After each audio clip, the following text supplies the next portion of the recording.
die every minute in the world. As a matter of fact, in 2014 alone, the Ebola virus has killed over 1,000 people. The good news that you're alive, hale and hearty is a privilege that you and I must celebrate. Thank you for joining us on Cool Digest this Sunday. I am Nifemi Oguntoye.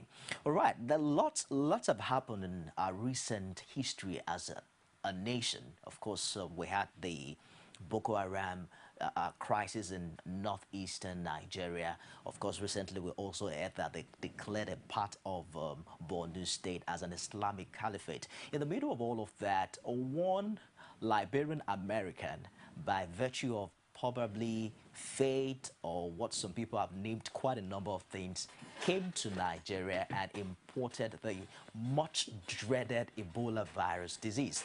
And from then, henceforth, it's been one story to the other. The good news at the time was that the Federal Minister of Health came and said, we have been able to contain Ebola. And as a matter of fact, there's just one person left at the quarantine center in Lagos. But unfortunately, the bad one happened. It got to Port Harcourt, and then it also reminded us that possibly the battle is not yet over. Segun Akinwotu is joining us on the show this Sunday. He's been here before, and of course, he's the Vice Chairman of the Nigerian Medical Association, Lagos branch. Thank you very much, Doctor, for joining us again. Thank you very much. Good morning. The other time you came, we were talking about, you guys were on strike as at that time, and we're talking about the possibility of strike actions actually giving unions their desired cry, their desired needs. Would you say that this 5 weeks old strike have brought to the, the doctors in Nigeria all that they desired? To some extent, some number of the demands which could improve the healthcare system and also improve the lot of doctors were actually met. So it was worth it after all? Yes, the strike was worth it. But I understand that you have about 25 or 26 items on your list. Did you get all of that? Well, if we need to, the strike has been called off. We've had our negotiations with government. Some of the demands immediately met. They were short-term and long-term demands, and then approach to be meeting them. So right now, we would say we should just allow some of the negotiations, as said, to continue, while the promises which were being given by government allow them materialize before we could say anything on that. Okay. Did you get that consultant thing? Well, primarily, that's actually was still kept in the domain of doctors who have primary medical training, that is MBBS, and consultants. That is, they were able to go do a postgraduate and pass their part 2. That was actually being given to those who have those primary medical training. So that was achieved. It's all right. One of the major things we had Kayode Ubembe, who happens to be the NMA, do you call him chairman or National President? National President. He said the reason why you guys called off the strike, I'm sorry for using you guys, but I understand that we can discuss on a perhaps more informal, platform now. He said is because of the Ebola virus disease. How would you, react to Nigeria's stance as we speak in the fight against Ebola? Yes, so far a lot has been on deck, though I believe that we ought to have been more proactive, and then if that had happened, probably the likes of soya wouldn't have been able to gain entrance into Nigeria. But then as that has happened, the approach so far, to some extent, by authorities involved have been a bit, up and doing, and I've been able to achieve some containment, because considering the rate at which Nigerians travel, considering our number, it should have further been more escalated than this. Now, certain behaviors, we have human, there's what we call health-seeking behavior. People respond to illnesses in different ways. But despite the degree of attention and publicity given to Ebola, we don't expect people to behave the way they do. You had people someone who has had to run from Lagos to Enugu That's how he was actually said to have caused care in Enugu. And then somebody who also left Lagos to Port Harcourt, didn't announce it, didn't make himself known. You're supposed to report. This is a very fatal disease. Ebola virus is very fatal. It kills up to 90% of those that are likely to get infected. And it can actually get transmitted to as many people as possible just from one contact. Okay. So it's a very serious illness. So when you suspect you have it or you know you have it, we please appeal to you, always try and own up. But people don't want to get stigmatized. People don't want to get isolated. They now seek for various means. And you know, in Nigeria, we're very spiritual. So people try to seek for various means of look, I can't own up. It's just to seek, I'm talking about the illness and health-seeking behavior. So these are things I believe were responsible for why some of them still left where they were kept out. Particularly in the kept Port in Harcourt isolation. case, this was a medical doctor who knew that someone had Ebola and was treating that patient secretly. You see, I wouldn't be able to say what exactly he was thinking of. But right now he's dead. I cannot practically say what transpired at that time. Okay. If he knew and he was protecting himself, if he knew and he carried out some measures that he felt, but from what I heard, treating in the hotel in the first place is wrong. So if he was treating that patient in a hotel, obviously and practically, you would realize that everything about that was a wrong approach to it. Like I said, it's an illness, you need to give immediate report. You need to give a report of it. Once a case is seen anywhere, it should be reported to the health authorities immediately. But in that case, it was kept secret. So there's something shrouded about it. So, and that once something gets shrouded about anything, you know, it's One good a part wrong of all approach of to this it. is that we heard from the World Health Organization, from the Western, communities congratulating and praising Nigeria for having done a good job thus far. Yeah. Possibly the leadership and the medical, atmosphere, so to speak, in Nigeria isn't that bad, after all. Well, in terms of containing Ebola, you would realize that it's it had all the hands, all the all the various authorities that are meant to be on ground were pulled out at the same time and were able to create a lot of awareness. And awareness, it's an illness that just can be prevented. Once you have it, it doesn't really have a particular treatment, it doesn't have a vaccine. So people will, when they present early, they are likely to increase their chances of survival. That is just it. So it has no particular kind of treatment.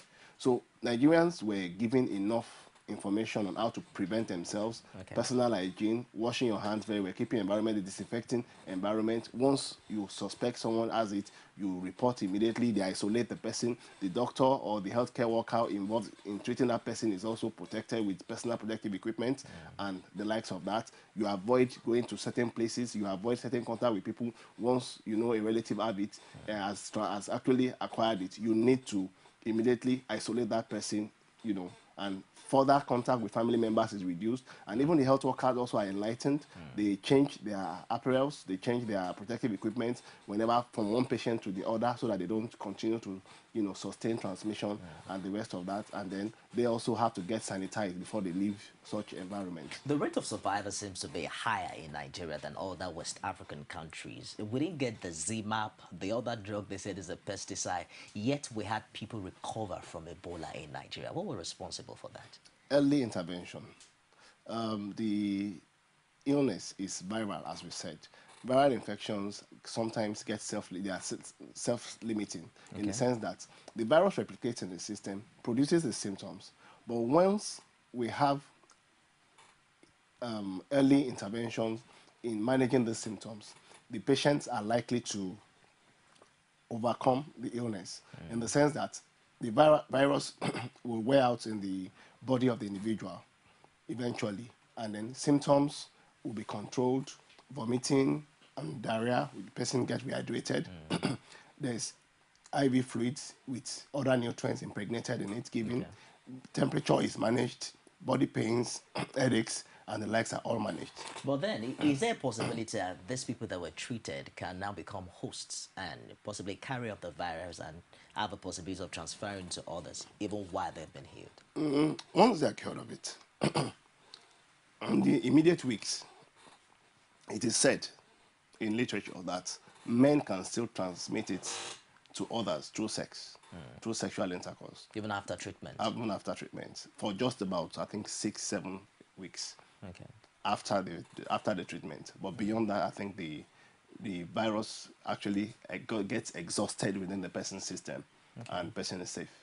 Possibly Ebola as, how would you react to this dread amongst the Nigerian populace? Because if we have a situation whereby the survival rate is higher in this part of the world, maybe it's not as deadly as people talked about it to be. It is.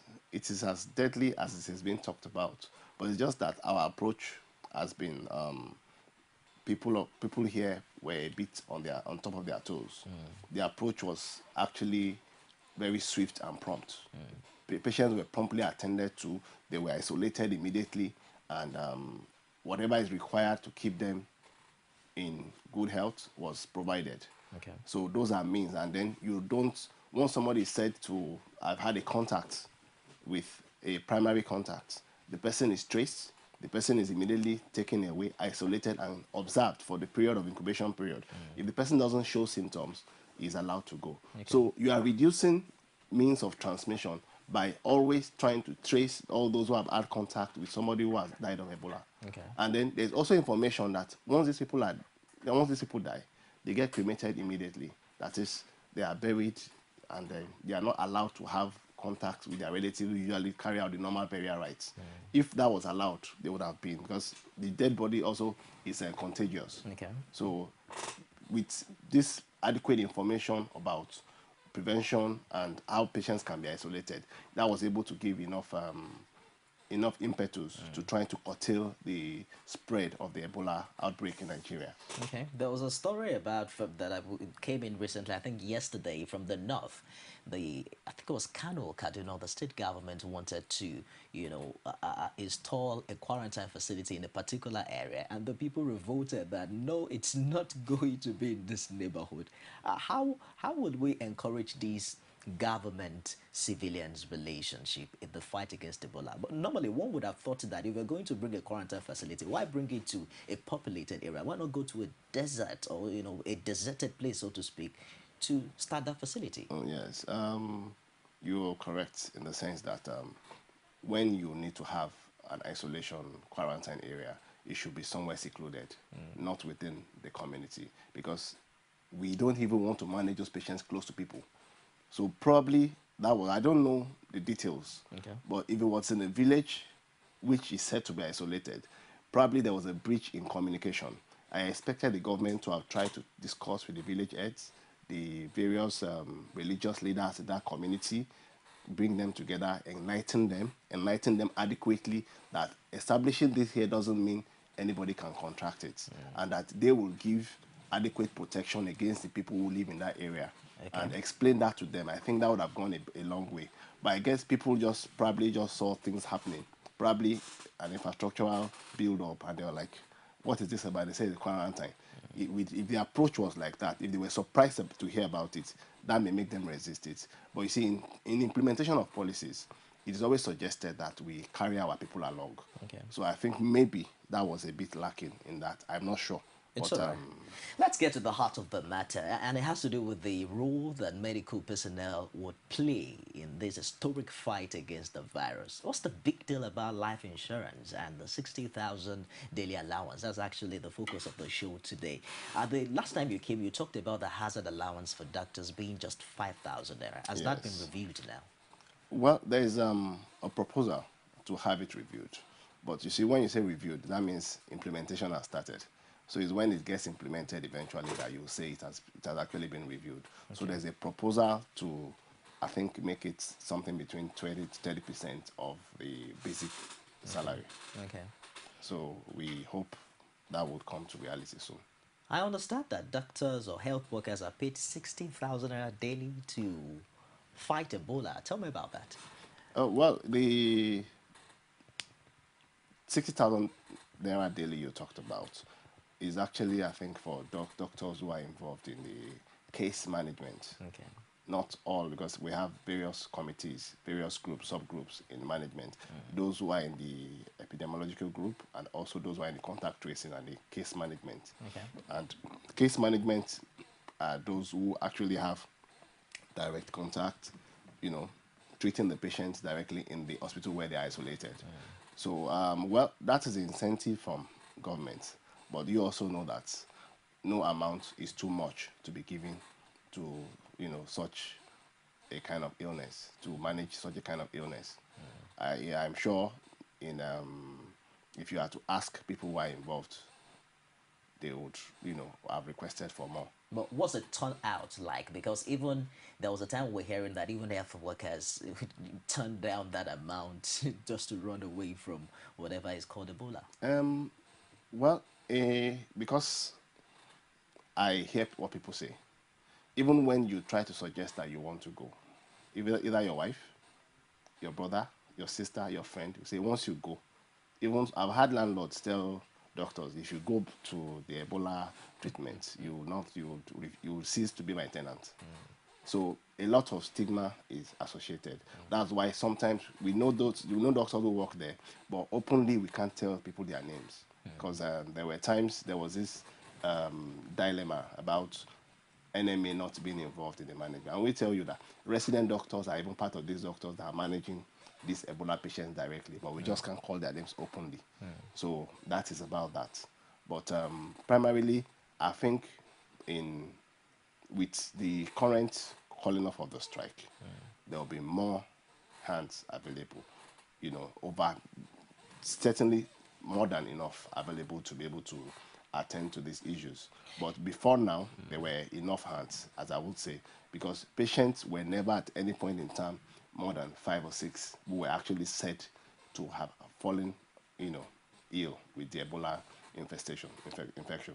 Talking about stigmatization, there are a lot of stories we've heard. The last, I think yesterday we saw a front page where a man was lying in Liberia and people were just standing about, do not want to touch. If you are in a bus and then somebody just suddenly collapse, everybody just runs away. It happened at a particular NYSC camp where a copper slumped and then people just ran away from that site. How do we manage this stigmatization? Well, because of the way the illness is, people are aware that there's a higher rate of transmission to you.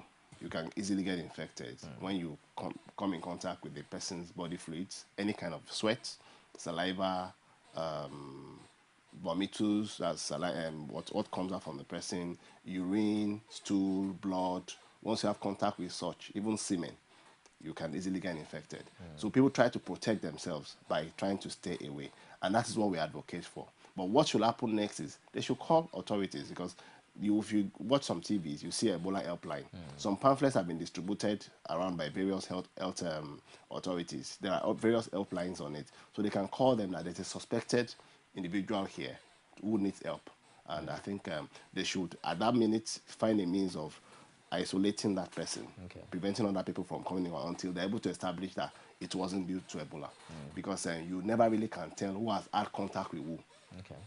Well, with the 60,000 daily allowance, can you tell me categorically that we have enough medical personnel in Nigeria containing this virus? Well, I don't want to relate volunteering or being involved in Ebola management mainly with 60,000 naira, because it's just more like a compensation. As we say, we believe it's more of having health insurance that matters most. And we want to say that it's not even just health workers involved in Ebola management that should be insured. I think all medical personnel should be insured. It is very important. It is Ebola we have seen today. There are many other things. You work in tuberculosis center, you have a high risk of contracting it compared to somebody who doesn't work in that center. You work in an HIV center, HIV treatment center, you'd need to take blood sample either as a health worker. In course of doing that, you can prick yourself. So we all need insurance. You understand? There are various other illnesses. I can't start mentioning them. There are several of them. But these are the ones we can easily, that are common ones that we all see every day. So we advocate that every health personnel should get health insurance, not just doctors or other health workers who are involved in Ebola management. With the strike that you just suspended now, do you have the life insurance that you asked for? Well, as we said, a number of things are still being negotiated. The strike was suspended while negotiations continue.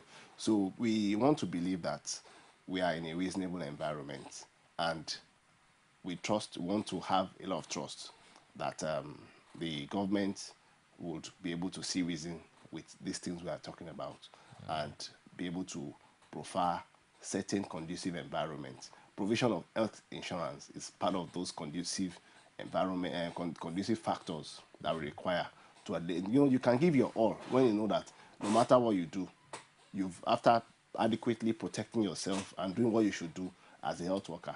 If you are now, you now have to fall down or have to, pay the ultimate price. There's something down, for your family, or, to take care of all other things when you're gone. The Monday that doctors were supposed to resume, one of our reporters went across hospitals. The first observation was that not all of them resumed. And the few that you found there, their comments were like, well, the federal government should ensure that they stick to this memorandum of understanding. It sounds too cold for comfort. Is this suspension, is this something Nigerians can go to sleep over? At that time, I beg to say, it wasn't, yes, strike was called off, but I'm sure you are aware that 16,000 doctors were sacked through suspension of residency training program in Nigeria. So when that happens, I'm sure you wouldn't expect them to have gone back to work. Okay, I see. Yes, at the time the strike was suspended, part of the discussions was, or the gentlemanly agreement was, the suspension will be reverted. But it took government till Friday to announce the reversal. That's why probably you didn't see as many doctors at work. Like I told you the last time I came, the 16,000 doctors constitute majority of doctors who attend to patients. So that's why that lag was there. Okay, so now that they are back and the suspension has been lifted over residency training, the fire's back, right? Everything goes back, and I'm sure you will get better services in the hospitals now. It's all right. It's Cold Digest this Sunday. We'll open our phone lines in just a moment to, have a heart-to-heart conversation with a doctor, especially as we focus on Ebola. Any big deal on life insurance and the 60,000 daily allowance. Now, that 60,000 is actually very tempting. I mean, every day. I feel like being a doctor right now. But let's dwell more a little bit on this Ebola other thing. There's a lot to talk about hand sanitizers. We wanted to talk about that the other time we came, but we didn't have enough time to discuss it. And the price has even skyrocketed. Is that a true answer to, in our protection and in our bid to protect ourselves from the virus? It's first of all advocated that you have adequate personal hygiene. You maintain proper personal hygiene. You take a bath regularly. You wash your hands regularly. From doing after eating, you wash your hand. You go outside. You just you're getting into work. You wash your hand before you start attending to other things. That reduces the risk of transmission. Now, we also advocate for a very clean environment, sanitize your environment, ensure your environment is very clean, reduce contact with animals that have been said to have been an initial source of transmission of the Ebola virus to human beings. We have the chimpanzee, monkeys, and bats that have been implicated in the past, and they're involved in transmission. So you avoid contact with such animals. Where anybody is said to have been suspected to be coming from an Ebola outbreak region and the person has symptoms, which is fever. Fever is used as a yardstick because it's one of the commonest earliest symptoms you see. In that case, the person should be immediately isolated, reported to required authorities involved in Ebola management. So the person can be taken to quarantine and then tested. Laboratory investigation is done. So an expert health worker who is trained to be the one to do the investigation, after properly being protected, takes the blood sample, and in the lab it is determined if it's Ebola virus positive or not. So those are means through which people can, try to curtail, help stem down the transmission. Okay. And then you also want to ensure if family members have also observed that this, because it's the healthcare workers and the family members who cater for these patients that are more prone to contracting the illness or the virus from them. And once the person is symptomatic or gravely ill, the acutely ill patient, as mainly evidenced by symptoms of fever, myalgia, that's body pains, weakness, headaches. Once the person is gravely ill, that is the stage the person is most likely to transmit it. Okay. And that is when you want to cater for the person. So once there's a suspicion that this is likely to be Ebola, until otherwise proven, we appeal that the person should be handled by required authorities. If the virus cannot be contracted or transmitted except the person that started showing symptoms, then it's possible, there's a possibility that you can contract it on the street. Someone who has started showing symptoms might not be on the streets walking around, might not be in the bus, where you have a possibility of sitting Those next to who them. contracted it from Mr. Sawyer were on the same flight with him from Liberia to Nigeria. Further people contracted it when they picked him up from the airport on the way to the hospital. I see. So he would have contact. At that point in time, could sanitizer have worked? If I had used sanitizer and I was the sitting next to person Patrick needed Sawyer. to, that's why we said, once there's a high index of suspicion, the person has symptoms already. Okay, I see. So you isolate. You try, if you're not trained to be involved in the management of such, you shouldn't try to now give shoulder, let him put rest on you is weak, or you carry with your bare hands. Okay. There are things, you wear a gown, you wear a mask, you wear, enough gloves, long elbow gloves, enough to protect yourself from getting contact with the person's body fluids. Those are very, very important. Most of the cases of transmission from Lagos to Enugu, to Port Harcourt has been cases of people who are supposed to be in quarantine facilities escaping from that region, escaping surveillance to other regions. How do you think we can checkmate that at this level? Well, we wish, on one side, we wish to appeal to people to heed to the policy of government, instructing them to remain where they are. Now, what happens is when some of them are actually, some are taken to the isolation center where they are quarantined in certain wards. Okay. But some, I think, stay away, are, observed within their own personal confines, probably homes. Yeah. That's why they are still able to move. Okay. We believe that if those ones, anybody who is identified, is brought to the quarantine center and monitored for that period. Yeah, it may be a bit more expensive, but it's required because this is a very life-threatening situation and can actually bring down a lot of more people along. One person can actually transmit it fast, very fatal.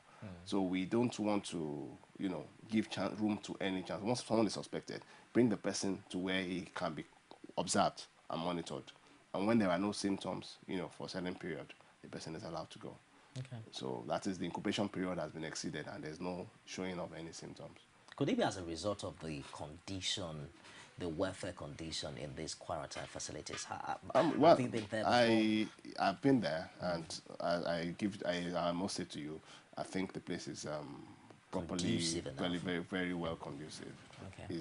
There are adequate facilities there for people to, be able to stay and allow, the incubation period to expire before they leave. Okay, I have 1,000,001 questions to ask the doctor, but I want to share with you. So the phone line is on the screen for you to call right now. Segun Akinwotu is the Vice Chairman of the Nigerian Medical Association, Lagos branch. Okay, some are going to, the Federal Minister of Health, for instance, is approaching the National Assembly in order to enact a law that would criminalize movement of patients under surveillance during the outbreak of epidemics such as Ebola virus disease. Don't you think that's going a step maybe too far? No, that's the way to go. Because it's just like you are aware that this illness you have, is not until you kiss somebody or you do something that is avoidable by you. It's just ordinary a handshake. You will shake people you don't even know. You have contact with people you don't even know. So once you've been identified as a potential source of this illness and you've been restricted from movement and you decide to still move, we think the law should be able to come against you. Once you violate that law, it's just like driving on one way. Okay. There's a penalty for it. So there should be penalty for that. Actually, that's the way to go. Give a graphical illustration. How does the virus enters into someone's body? For instance, if I don't have a breakage in my hand, if there's no entrance, can virus just penetrate my hand, so to speak, just because I touched someone that has it? You see, we have pores on the skin, Okay. and your pores, they have means of, communicating with other parts. You have secretions coming out. Waste products are expired through the skin. Okay. So the same way you use, there are some treatments you do. We call it topical treatments. You apply just the cream, and then you get relief. I'm sure you're aware of that. It's the same way the virus is able to penetrate. It's a microorganism. You don't see it with your eyes. And it has a means of, getting into the system through all routes, as in based on contacts. Whatever part of the body exposed is likely to have it, transmitted through into the bloodstream, and then it goes into the body. We have the case of, sadly, a doctor who died by the name Adedivo, who was in charge of the private hospital that had the initial contact with Patrick Sawyer. And there's been lots of cry as regards what should be done, not only to immortalize this particular person. But just before that, I think we have a caller now, calling from Kaduna. Hello, Yomi. How are you today? Good morning, Yomi. Oh, it's afternoon.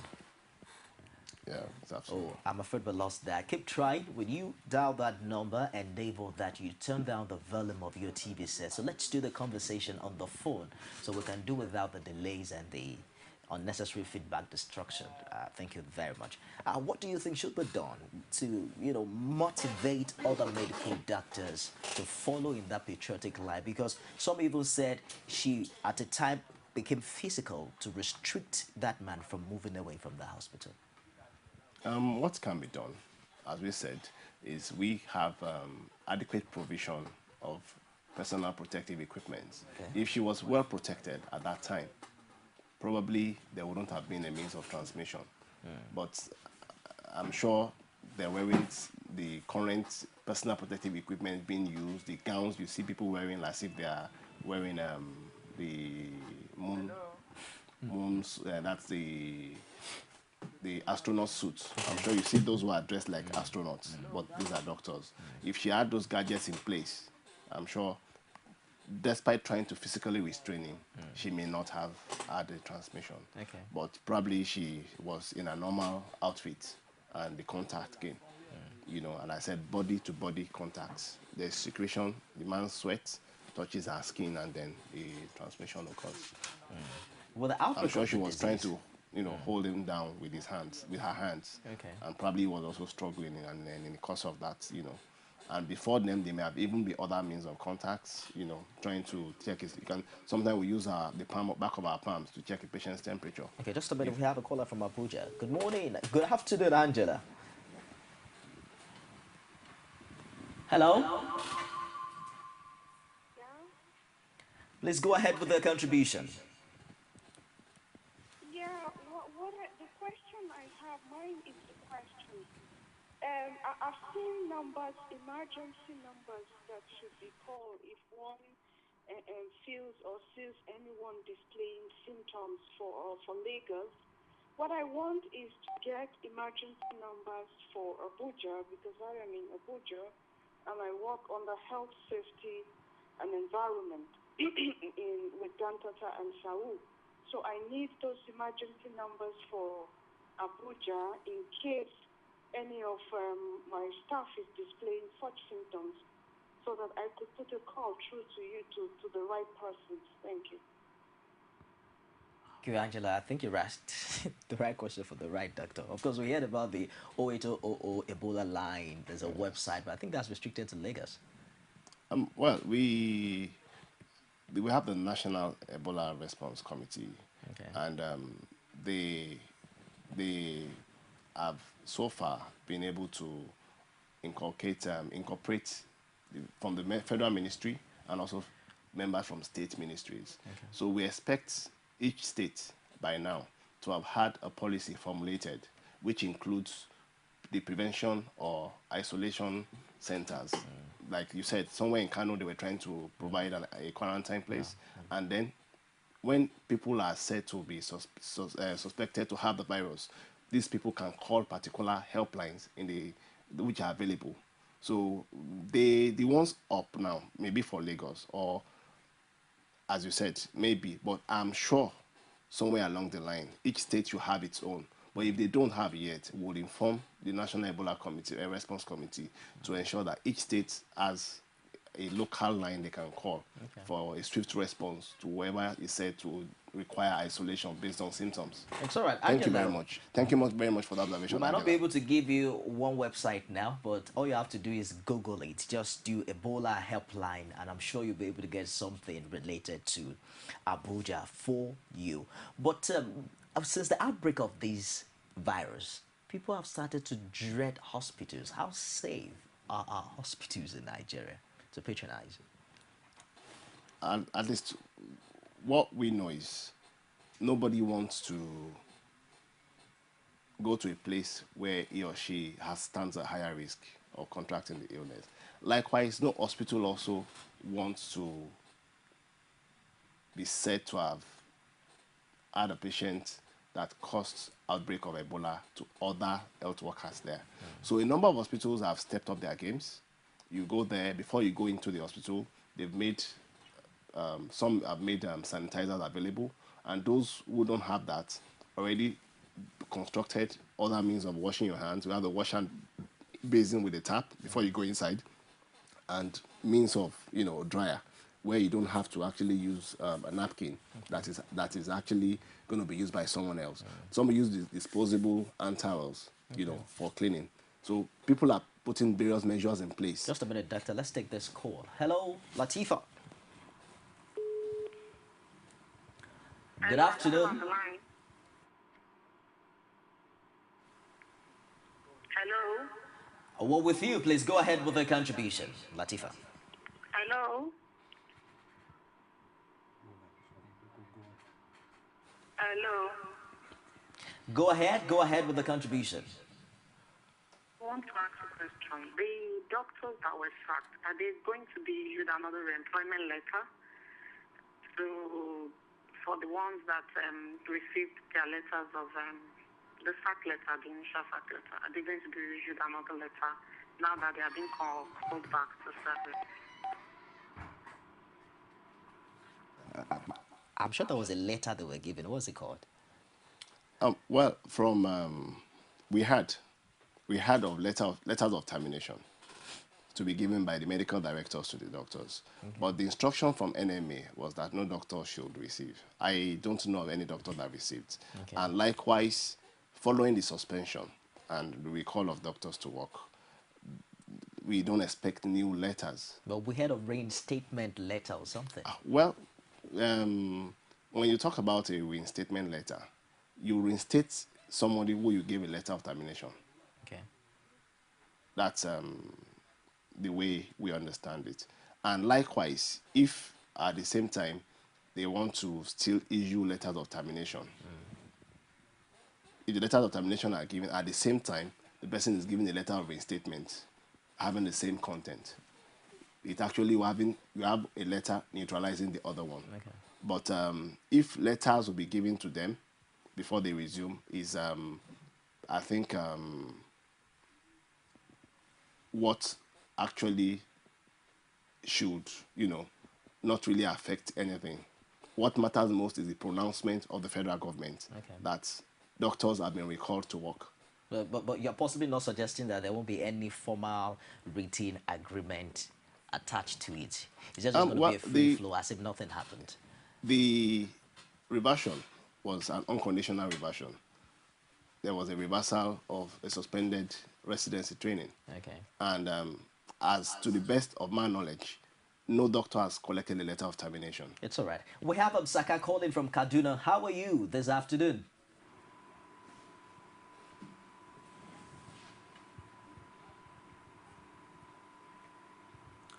Are you there?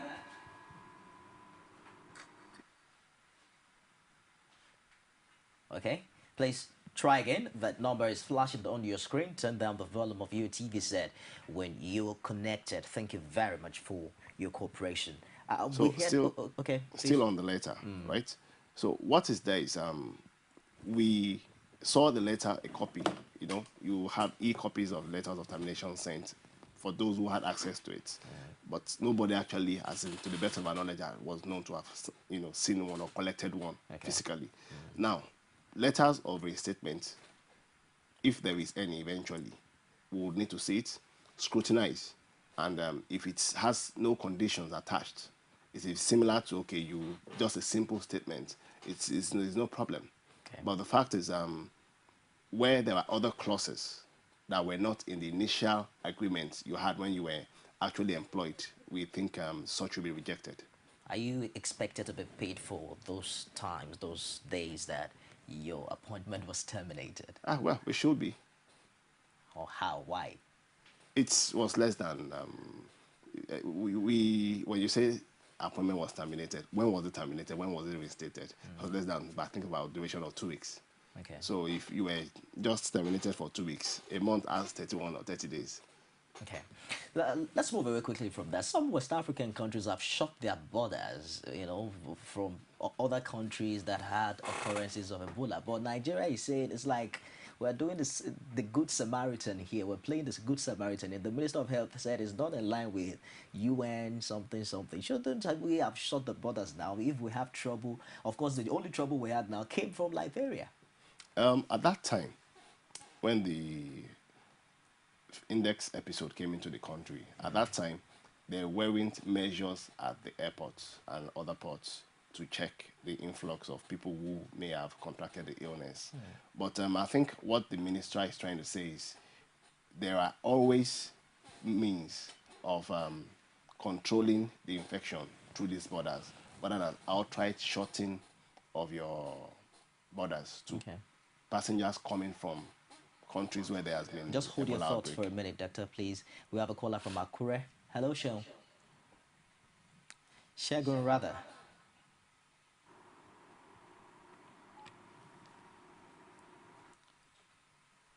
Hello, Segun, are you there?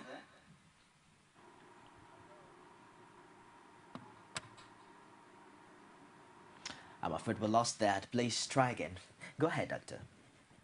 You were talking about. Yeah, the ports having Okay. various measures, health measures to screen people who are likely to have contracted the illness.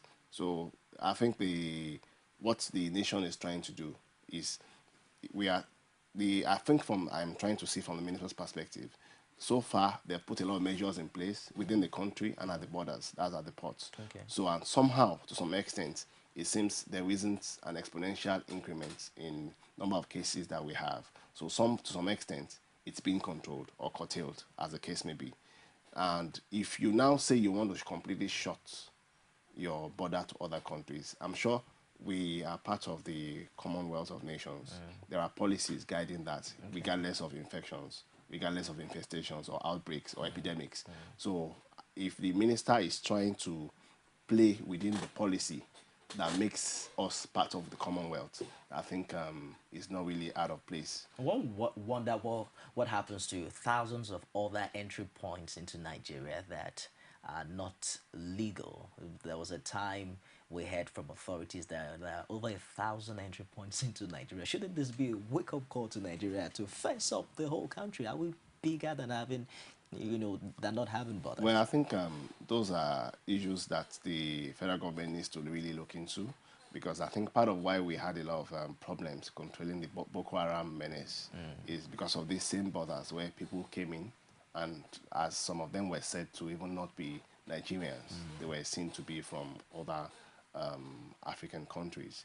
So if we step up the game at those borders, the same health screening exercise that takes place at the seaport, the airport, also takes place at the land borders. I guess to some extent, it should be able to control this menace to some extent. Okay. That is the outbreak of Ebola in Nigeria. So we want to believe that all measures that takes place at the airport, as we're seeing now, because I was in Abuja like last week and before you come into the airport, you have the infrared thermometer checking your temperature. So we hope that the same policy is given, to all other borders in the country, to be able to check people who are coming in to see if there is any symptom that they are likely to query and then isolate such. We had the Minister of Education talking about a postponement of schools resumption to October 13th and cancelling other summer coaching ongoing. It got me thinking, how long more are we going to have to postpone that? Because are we waiting to when this problem finally, dies down in the country, given how sensitive it is to have children play around at this time? Yeah, well, I think it's part of the measures the government is trying to put in place, because sometimes you never can tell. We were thinking we're having just one case left when we had of 1, 2, 3 in Port Harcourt, because I think the wife of the doctor was also said to be symptomatic after he died. So we can't just rest our hours at this minute and think we have achieved full success. Measures such as this are required because children play indiscriminately, and you don't want, once it happens among children, you know what that means. Imagine one school, the children will live there and go home. You spread it to others in your neighborhood, and that can be catastrophic. So far, I think it's a good decision by the government to help curtail the spread of the Ebola in the country.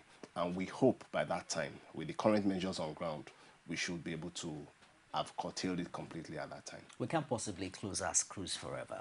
What do you think can be done even when these schools open to contain or, of course, prevent the spread of Well, diseases? we're currently advocating adequate, proper personal hygiene. So parents should ensure their wards are given proper hygiene. They wash their hands. Children wash their hands. Children touch or play with them. Just a minute. We have a caller from Ibadan. Oh dear, how are you today? Yes. Can I speak now? My name is Odia. Good afternoon, sir. Go ahead with the contribution. I want to ask the doctor. I work in pathology and I've worked with Dr. Tomori, who is I've worked with Dr. Tomori, who is a virologist. And I should have asked the federal government to talk to him because he has done a lot of jobs in virus research. Now, the next question I want to ask is that I've been able to work with him because the complement decision takes. Yes, doctor, please. Please, doctor, I want to know if someone is coming to this Ebola disease, can he or she be able to go home straight to meet the family without a diagnosis or without the symptoms of that disease?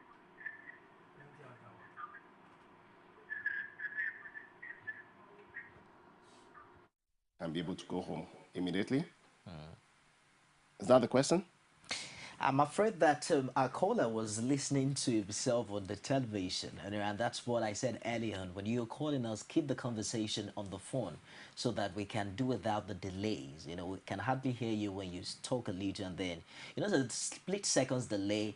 We're featuring now on Star Times. It's a satellite channel, so there's a split seconds delay. When you say something and you listen to yourself, we hardly can communicate that way. But I think you can pick one or two things. Yes, he suggested that the federal government should work with the virologists he had worked with before. Okay. It's a welcome idea. All measures to help control the infection are all welcome. Okay. And then secondly, asked if the person has just been treated. Okay. But I did not really get the status of what the person was saying, but I want to assume a patient who's actually survived it, I guess, is what he's trying to say. Could they be discharged to go to their home? Bear in mind that there is a pre-test that showed the patient had Ebola virus infection.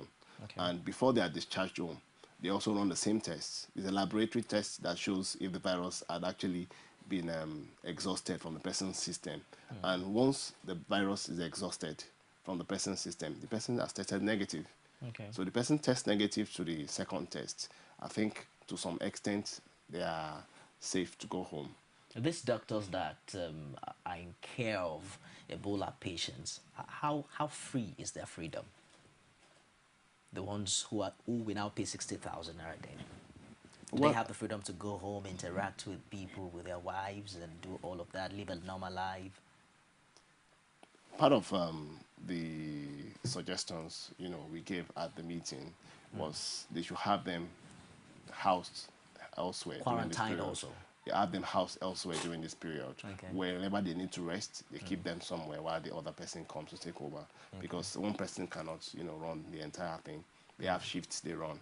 So part of the proposals we gave then, and I guess they are following, is because you can't, have them, go back to the populace. Get it clear. They are well protected. Okay. They have adequate equipment.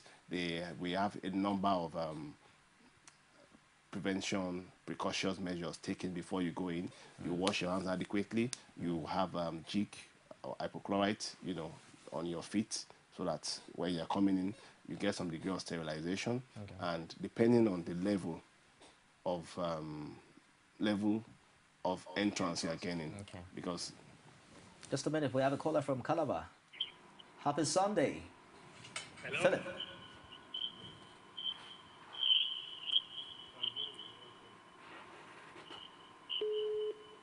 Hello, Philip. Hello, good afternoon, doctor.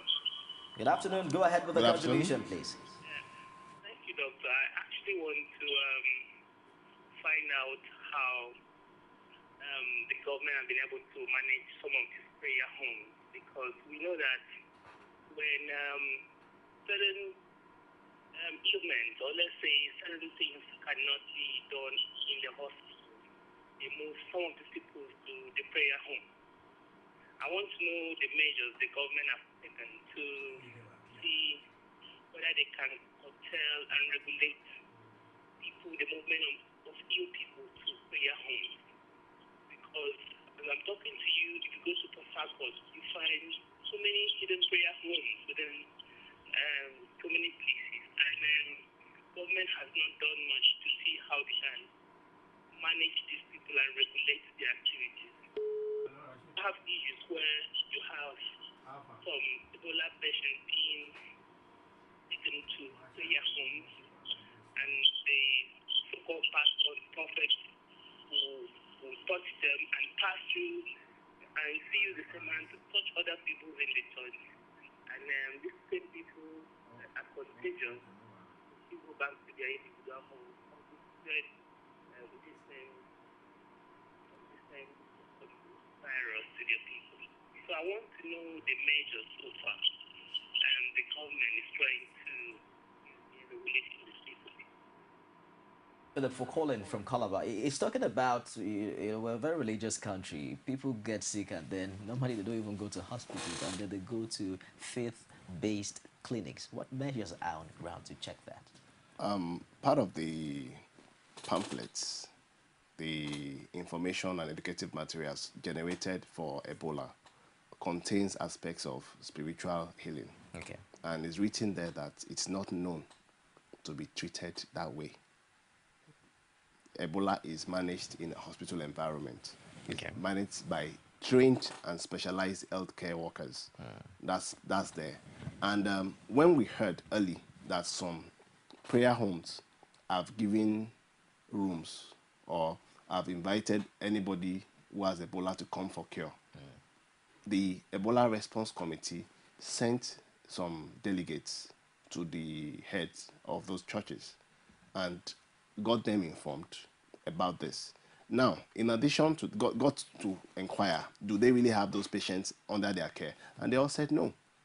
And in addition to that, a lot of communication is being done between the health ministry or the committees involved and churches. Okay. Flyers are sent there, health workers are sent there to educate the members of the church and the church council on what Ebola is and how it can be transmitted and the dangers of the transmission, symptoms, and how it can be managed, being only by supportive therapy, by experts who are trained to manage it. So the awareness is already there. You understand? Yes, I cannot remember patients who have Ebola and are on the streets. I don't think that happens. Whenever anybody is said to have been screened and is positive, even before you being treated, as having developed symptoms of Ebola, once you are suspected, you are quarantined. That is one. Secondly, once the symptoms are there, you are further taken to a different room for management. So someone with Ebola that's on the streets, maybe there are different sets of people who have come into the country now that we don't know of, is certainly a kind of unreported case. And if you have an unreported case who is gone to a church, we want to use this means, this medium, to discuss or to tell the churches to please report them. Report them to the required health authorities for proper management, because we don't advocate for people to go to healing homes to start treating Ebola.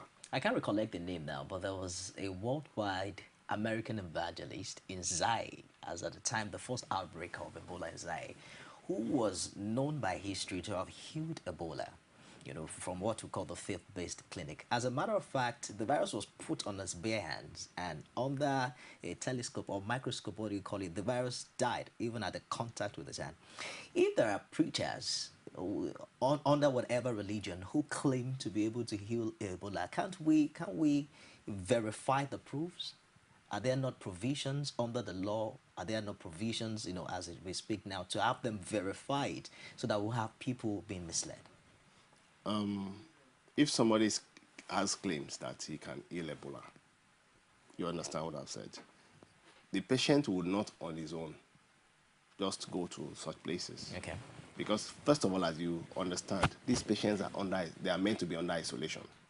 And even if there will be any person who says he can, the required authorities would rather invite such. Because if the patient is going to the church, you're going to have a higher risk of transmitting it to other people. That's known. So if someone has such an evidence, he should come to where the many patients are who are down with the illness.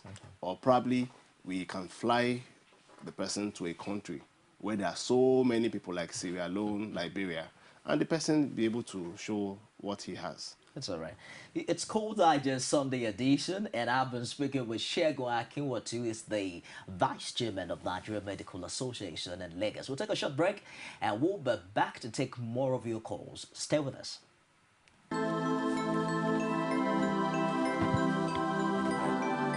The deadly Ebola virus is again spreading in West Africa.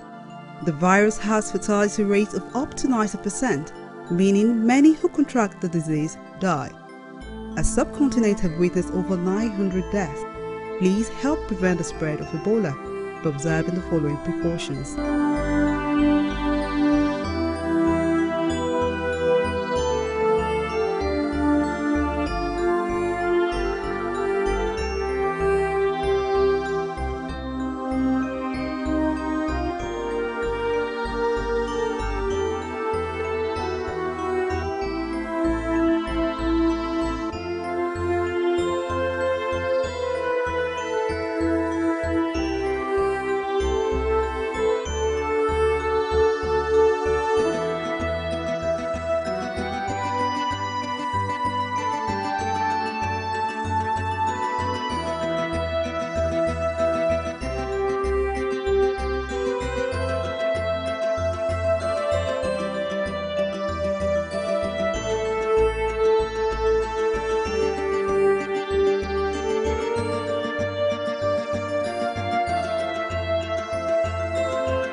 This is a social responsibility awareness campaign of CORETV News.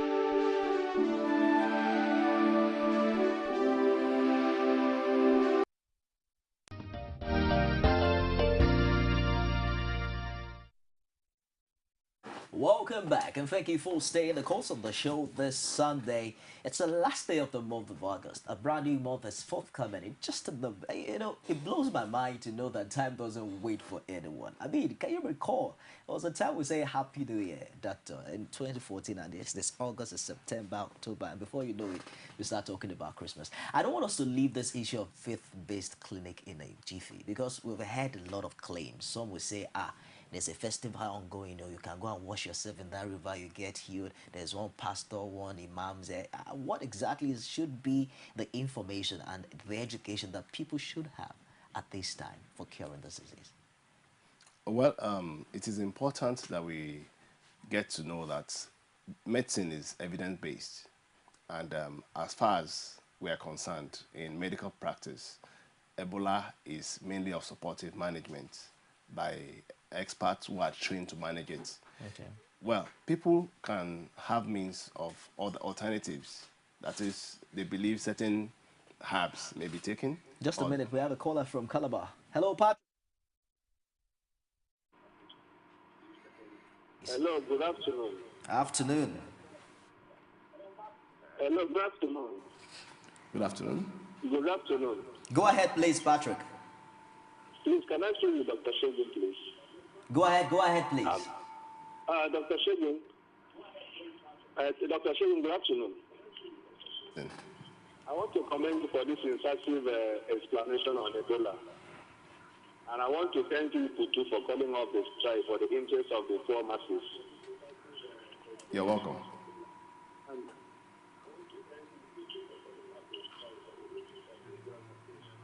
So my take on this Ebola stuff, I saw in your headline that one of the demands from the enemy is the 60,000 daily allowances. They're totaling about 1.8 million naira a month. The demand is to for something that people demanded for federal government. How is this going to be possible? If it's going to be worse than politicians that are taking so much money every month. Can you repeat the question? There was Can you go over the question again, Patrick? Hello? Please go over the question again. I said I saw it in one of the headlines, the 60,000 daily allowances demanded by the doctor. One of the demands, 24 points demand.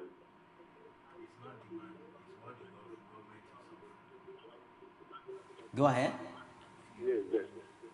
So I want to ask that, are you going to be worse than politicians there at the National Assembly are taking so much from the federal government? Okay, I think I got you.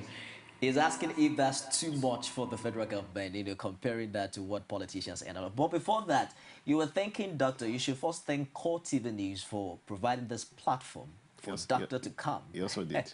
Did he do that? Yes, he did. I didn't he hear thanked you people for inviting the doctor. Oh, okay. Yeah. Please go ahead with the contribution. Sorry, the 60,000 naira daily allowance for doctors who are involved in management of Ebola patients is not part of the NMA demands, please. Oh. The NMA strike started long before Ebola was first found in Nigeria. And we had our 24 points demand before then. And 60,000 naira daily allowance came up in the course of trying to see how they can actually help improve the welfare of doctors who agree to come and be part of management of the Ebola patients. Okay. So it was even a suggestion. They were all things that came from government. They were like, just like it's an incentive for those who can actually come and volunteer. Okay. And many people came out to volunteer. So it's not about the demands of the doctors, please. Please correct that notion. Okay. I asked a question earlier. I'm not sure if you really answered. Yeah. Do we have enough medical personnel as we speak now dealing with these? Yes, we have. We have adequate. Are you sure? Very sure of that. It's all right. There's also a lot of talk as regards the index case, the man who brought it from Liberia. Some have said, we have to sue Liberia. We have to take it up, the legally. What right steps? How would you react to all of this? Well, I don't belong to that school of thought that we should sue Liberia. I believe that the government, as the man as a diplomat, have their means of interacting with countries And if he said he was coming to Nigeria for, I think, a program in Calabar, but because of the situation, they had to land in Lagos and then get him treated. Well, it's for the government to investigate and find out why this has happened. I'm aware the country, as Liberia, has apologized to Nigeria. Okay. But if there need to be a court suit concerning that, I don't think that will go anywhere in solving the problem of Ebola outbreak in the West African region. Okay, let's talk about cure for Ebola. Now, you recall that when HIV/AIDS came around, there were a lot of African claims to have herbal, remedy for the virus. But the insinuation that we've gotten over time is that the Western world has a way of, just nullifying that claim so that the pride and all the glory do not go to Africa. Many people are also saying that we have very strong herbalists in this part of the world who might also contribute to what medical doctors like you are doing. Are there any such collaboration ongoing to have an experimental, drug that we can call a cure for Ebola in Nigeria? Well, right now, a number of bodies are involved in the management of Ebola. Patients who have tested positive they've had their blood sample extracted. Some patients have actually, overcome the illness and they are still living. Usually at the time they were able to wipe out smallpox, those who actually were able to recover from the illness had their blood samples with their antibodies. The infection, the viral infection, would generate antibodies, and these antibodies can be used in other people who have not had it as like to assist their immunity. So they use them as vaccines for those who have not had it, so they don't have it. But so far, in the case of Ebola, the antibodies that were generated in the bodies of those who have had the illness and survived it have been taken, and they are working on it. So experiment is ongoing. We have the that's the Institute of Medical Research involved. Yeah, we have other virologists and virology labs involved. So I'm sure with time, a number of things will come up. Now, in terms of collaboration with the herbalists or tradomedicals, well, I'm not sure of any particular events or any particular negotiations between the bodies. But the fact is that if they believe they have solutions, they should come up, and our medicine is evidence-based. People who still have it may be subjected to such treatment, and if there are improvements in their status, then that will be verified. But in Nigeria, I hope you know that the tradomedicals have the opportunities, to always come up with their suggestions. There is no law saying they are bad from actually bringing up their own solution to problems, that's healthcare problems. So they are allowed to come forth with whatever they have to ensure that Ebola is handled, if they believe they have a solution to it. But so far, we believe in our medical knowledge, and I cannot categorically speak for the tradomedicals. Medical knowledge so far in Nigeria shows supportive care is the mainstay. And even in other Western countries, they are only still trying to experiment on these drugs. They are new drugs, and they're experimenting with them. And if eventually it will be substantive, they will let us know in the literatures. What's medical research like in Nigeria? I recall that I interviewed someone who was the brain behind the very first cell transplant that took place in sub-Saharan Africa, somewhere in University of Benin. But apart from that, are there other, landmark, technological breakthrough in the area of medicine that we've seen in this part of the world? Yes, medical research is actually getting advanced in Nigeria. Doctors and other health workers go on foreign training to be able to improve the healthcare system delivery, and at least of late, we've had transplants, kidney transplants on the increase being done in the country. Lately, there was a cardiac transplant done in Boots, and it was successful. You understand? Doctors who were sent out came back, and they were seen to have, been able to carry out what they went out to train. So basically, it's on the increase. There's improvement in terms of advances in healthcare and medical research. Okay. And we hope with more investment of such, we'll have a better healthcare delivery system in a couple of years. So, right, we're rounding up now. How would you place people's participation in the fight against this virus? We've heard the Federal Minister of Health saying that all of these will be gone in 6 months. Maybe we should start with that. How feasible is that? Well, with the various measures put in place, with the current statistics of those who have recovered, with our ability to trace contacts who have had any means, either primary or secondary contacts with those who have died of the illness, ability to trace them and isolate them. With the measures actually and the international policy on it, the port measures of checking various ports, land, sea, and airports, I believe that we should be able to put this scourge under control very But soon. can we celebrate this victory in isolation? If we continue to Nigeria, but it's still evident in Liberia and Syria alone, it's still not a global effort yet. Well, in the past, we've had meetings of the ministers of health, and then there are suggestions now that we should have more intense collaboration between these countries who are actually, still having the outbreak in West Africa, and the other countries who don't have it, to have a means of, checkmating it. And by and large, we believe with a lot of international support coming for being put forward to fight the spread of Ebola. I think within the shortest possible time, we should have a positive outcome. Okay, this outcome, would it be that one way or the other we've had a way to improve our immune system, or we've actually wiped out the virus? Bear in mind that it was before. Since 1970 something thereabout, 76, and then it came again. What's the explanation behind that? Is there a way we chase it away and then over a period of time, what happened? It was there before, it went, and then it came back again. Well, we have a number of theories to it. It's been said that the animals who were actually the primary source, the monkey, chimpanzee, and the bats, bush bats, and as it were the ones that were the sources. And of late, more people are getting more involved in having various kind of pets, having various kind of animals being taken care of either domestically or for other purposes. And in the region, those countries where those animals actually were said to have had contacts with the human beings that got them, maybe they are like a source of meals, source of nutrients to them.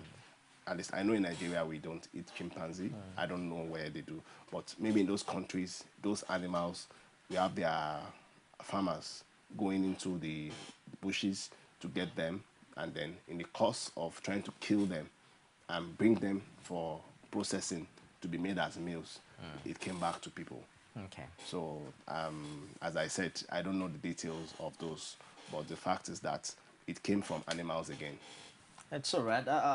What are your final words for your viewers this afternoon? And some of them is worried. It's another new month. It's getting closer to October 13. Very soon my children will have to go back to school. Oh, there's this fear, this growing fear of the unknown, for that average Nigerian. What would be your advice to them? I believe each of us should play our roles.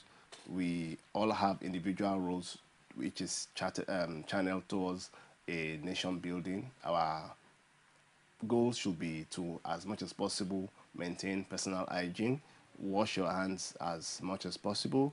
Wherever you feel anybody has come in and has developed symptoms that you think should be reported, please don't fail to do so. Don't have any fear of stigma. Ensure that such a report is made, the patient is isolated and attended to by required health workers. Don't play a hero that, I was able to manage this patient in the house, even though we suspected he had Ebola. There isn't such. We agree prayers work. While you do your prayers, let's train health workers at the same time take care of these patients. And in so doing, you'll be saving the lives of many people, including yourself. And then where there are other items, clothes, and other usable, for example, things that have been used by people you suspect and eventually may turn out to be positive, ensure that those items are actually put away in a way that you don't have direct contact with them. You should be careful in handling materials used by them. Don't reuse gloves that are used in handling one patient to touch other people. Dispose of them. Needles, syringes that have been used in treating this patient should be properly also disposed so that people who come in contact with them later do not contract the illness. And then to my fellow health workers, your health sustenance is paramount to us. Please ensure you protect yourself and at the same time take adequate precaution as our policies on this go. We should ensure that as patients come to us, we have a high index of suspicion. Whenever there's temperature increment, we should be able to, have a means of handling these people, be able to protect yourself too, and at the same time, change your gloves from one patient to the other. So you don't use the same gloves or the same outfits you've used or have contact with one person to attend to the other. And then let's be optimistic, let's be prayerful. We are sure to be able to control it. Segun Akinwotu, thank you very much for finding time to join us today on Cool Digest. I would have shaken you, but you now have an Ebola handshake, and I'm not interested in that this afternoon. But then, there's never been a time in our recent history where that saying that prevention is better than cure is more important. You and I have a role to play. Thank you for joining us this Sunday. Don't miss any of our new week Cool Digest series on Mondays to Friday to Saturday. Actually, it kickstarts at 9:30 in the morning and it takes you all the way to 11 o'clock. You can be sure for an in-depth review and analysis of current affairs issues right here on CORETV News. And earlier by 8:30, we'll do a review of all the top stories making headline on the papers. I'm Nifemi Oguntoye. Thank you so very much for joining us. Do you join us again? Goodbye for now. Nigerians continue to travel the city of Lagos waits at the dark as all routes to you on Be the first to know on CORETV News from the north, south, east, west and around Africa. We break the news. One Nigeria. Now you can catch all the actions live as the news breaks. We are CORETV News. Welcome to CORETV, a 24-hour news station.